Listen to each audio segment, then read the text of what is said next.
This is possibly what the Summer I Turned Pretty would be like if it was a thriller. I remember it being like shock factor 50. Like, it was so good. This is the first book in a while that I felt like a real excitement for, and the plot gets so messy in multiple ways. Like, literally messy. This is actually OG Challenges. I feel like if Morally Grey was a character, it would be this one. Like, Saltburn Summer. Like, I feel like you guys know where I'm going with this. Hi friends, welcome back to another video. Happy summer, everyone. I know it's not the weather for it in the UK right now, but hopefully this video brings a little bit of sunshine into your life, because we're going to be talking about all of my favorite summer reads, books that just feel like summer, which are some of my favorite books to read. So yeah, I'm just going to get into it. There are 7 books, I believe, that I'm going to be recommending to you guys, and then right at the end I'm just going to mention a few books that I really want to read in the coming months that I just thought it would be fun to mention. But yeah, the main focus is going to be these summer recommendations, and all 7 of these books are bangers. So yeah, I hope you guys take my word for it and read some of them, or look into them if they sound like a bit of you. The first book that I wanted to talk about is Sunburn by Chloe Michelle Howarth. It is kind of in the title why I'm recommending you this book. This book is about 2 teenage girls falling in love over the course of one summer in this small conservative Irish town back in the 90s. They spend every single day together tanning in one of the girls' gardens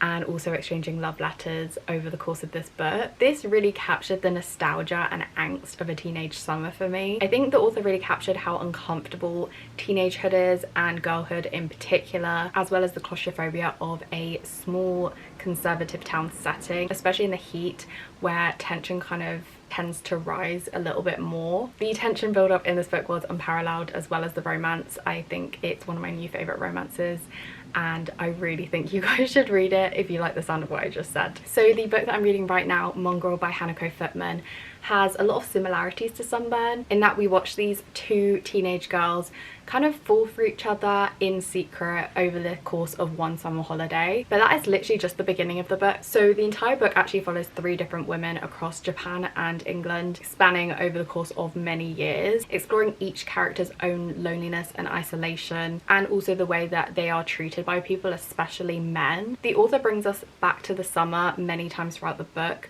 especially with the character May, and again the angst of a teen summer, the possibility and the hope in those summers, how much a dynamic can change and shift while you're in the sun, away from home and away from kind of the consequences that they don't mean so much when you're not around school and your friends and your family and kind of normal life. But like I said, I'm in the middle of this one, so I can't give like a proper review or recommendation, but I am falling in love with this book as I'm reading it. I'm around halfway through now. This is the first book in a while that I felt like a real excitement for. Probably the last one was Sunburn, actually. So yeah, I feel like you guys should trust me on this one. A book that has kind of stayed with me since I read it a couple of years ago is The Pisces by Melissa Broder, and a massive reason for that is the Californian beach setting. The protagonist in this one is having a midlife crisis. She's just gone through a long-term relationship breakup and she's kind of directionless, so she ends up house sitting and dog sitting for her sister on the Californian coast. And while she's there at the beach across from her sister's house, she meets a merman, and the plot gets so messy in multiple ways,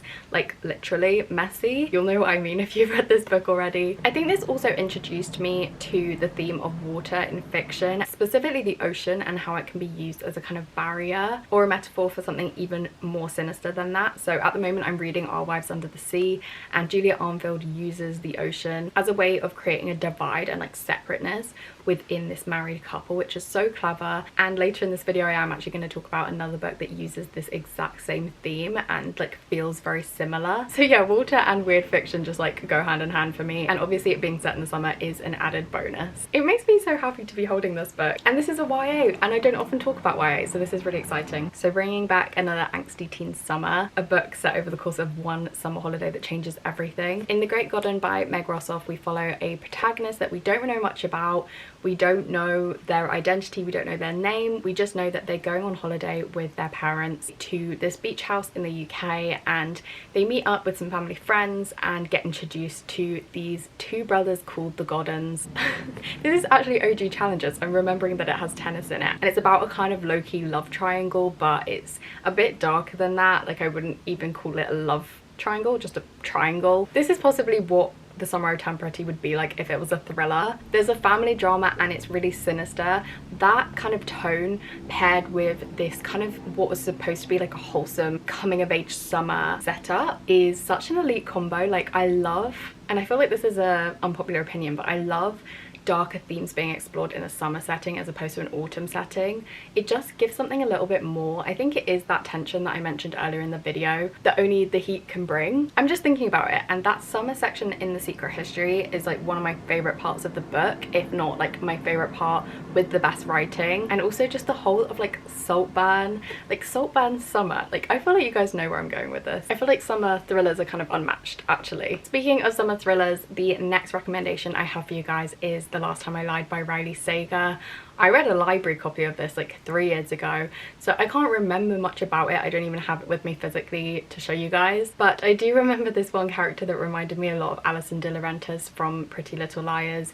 And I remember the plot twist at the end, like the big twist, being so satisfying. It was wild. I remember it being like shock factor 50. Like it was so good. So the main character in this one returns back to the summer camp that she went to as a teenager, but now I think she's like a counselor or she works at the camp. She's been invited back by the camp leader basically. And this kind of brings up a lot of memories from the past. We've got a lot of flashbacks, which is so PLL. So her cabin mates, they went missing back when she was a teenager and nobody heard from them since. It was a massive mystery and she's just trying to figure out what happened back then, and I feel like I remember a lot of clues in this book that she finds. So yeah, even though I can't remember every single detail of this book, I feel like it still is my favorite summer thriller and like my go-to recommendation for that genre. I don't think anything's actually topped it since. I just wanted to quickly jump in and like share this reading journal that I had when I was reading the last 2 books that I just spoke about. The first one, Last Time I Lied, this is my spread for it. If you want to read what I said, I actually can't even remember what I said. I made a little collage for it and I included Alison dilaurentis. I think I wrote this out actually. So PLL coded and a little bit like Lolita vibes. And then I think the next book after Emergency Contact was The Great Garden. What an elite summer of reading I had.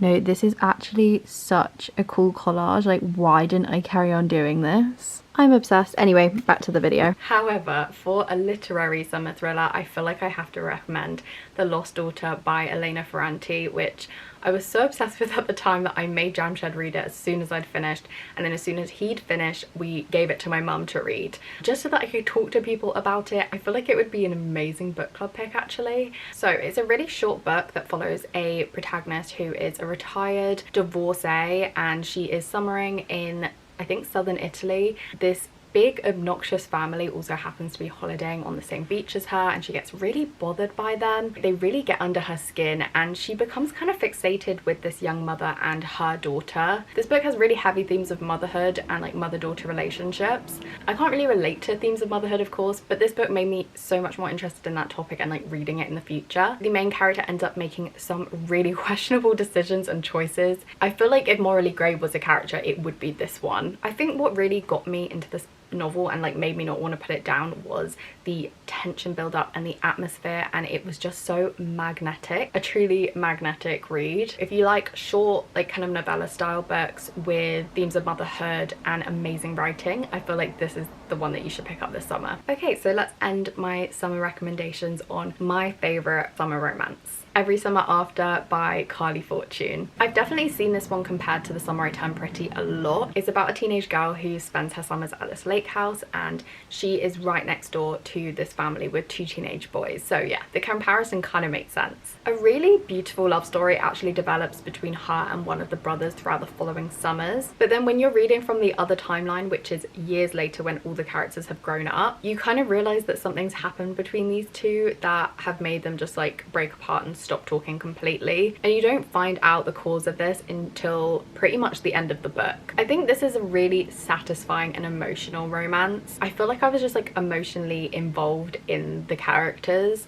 and I just wasn't expecting it at all. It was a little bit of a surprise when I read it, and that's why I'm recommending it as the perfect summer romance, especially if you're craving something after finishing The Summer I Turned Pretty. Okay, so those are the 7 books that I recommend you read this summer, and now I'm going to quickly go through the 7 books that I want to read during the summer myself. The first one is Shark Heart by Emily Hayback. This is the book that I mentioned earlier that has the same themes of water, just like Our Wives Under the Sea and The Pisces. It's about a married couple who are told that the husband is diagnosed with this condition that means that he's going to turn into a great white shark. Jamie from Jamie's Library recommended this and said it was like super emotional. So yeah, I don't need to know any more about it than that. I am totally reading this like as soon as I can. Another book that I want to read this summer is Brutes by Does Tate. This one's compared to The Virgin Suicides and The Florida Project because it's a debut about the horrors and the manic joy of girlhood under the Florida sun, and one girl in this book goes missing, which seems like a staple in this video, so I couldn't not include an Elena Ferrante. This is My Brilliant Friend, which is the first book in the Neapolitan Quartet, which follows these two best friends from early childhood into adulthood. It's quite an undertaking, but I really want to read all of Elena Ferrante's books, every single thing that she's released, and I feel like after reading The Lost Daughter I wanted to pick up her most widely popular books. So yeah, hopefully if I like this one I'll read the rest of the quartet and then go into her other work. Oh yeah, I forgot to mention, like, I think all of her books are set in Italy. She's an Italian author, nobody knows who she actually is, and I think there's some theories that she's actually a man or like multiple people, but yeah, I don't know, I kind of like the mystery behind that. Little Rock by Okeke Emezi is the next book on my summer TBR. I think this is one of a lot of people's hotly anticipated novels of the summer. It's set over one weekend in Nigeria and it follows one of the characters' breakups and goes into this party that kind of goes awry, and it's from the perspective of 5 friends in this friendship group. I cannot wait to get into this one. I'm so glad that I got an early copy. I'm super intrigued by this one because it is a summer horror and it's kind of, from the cover, giving me midsummer vibes, like cult vibes. It's about this place called Almonby where if you go there you don't return, and a bunch of characters that we're going to follow are going to go there to get to the bottom of the mystery because I think one of their friends has gone there and hasn't returned. I don't know if it's like kind of sci-fi. I think it's classed as like magical realism on Goodreads, but yeah, it's definitely giving summer. It's been described as creepy, dreamlike and unsettling, so you'll definitely see this on one of my monthly TBRs very soon. So the last 2 books in this video are Malibu Rising and Carrie Soto is Back by Taylor Jenkins Reid. So Malibu Rising is set over the course of one day and one party, I think set in California, and then Carrie Soto is Back follows one of the characters that we meet in Malibu Rising at this party. I think she's a tennis star and it's kind of like her comeback story, and I'm going to Wimbledon to watch the tennis this year, so yeah, I feel like I have to read Carrie Soto and like I owe it to myself to read this in July, but also I kind of have to read Malibu Rising before I pick this up. Just those are the rules. These are kind of like a package deal, like 2-in-1 kind of situation. Needless to say, I'm so excited to read more from Taylor Jenkins Reid. She's an icon. So that is it for my summer recommendations video, and a bonus, some of the books that I'm going to be reading this summer kind of like mash up. Definitely comment your favorite summer books down below. I really want more recommendations. The next video you'll probably see from me is going to be my Greece vlog. Definitely carrying on the summer vibes into the next video. Until then, I hope you guys are having the best day and I will see you in my next one. Bye.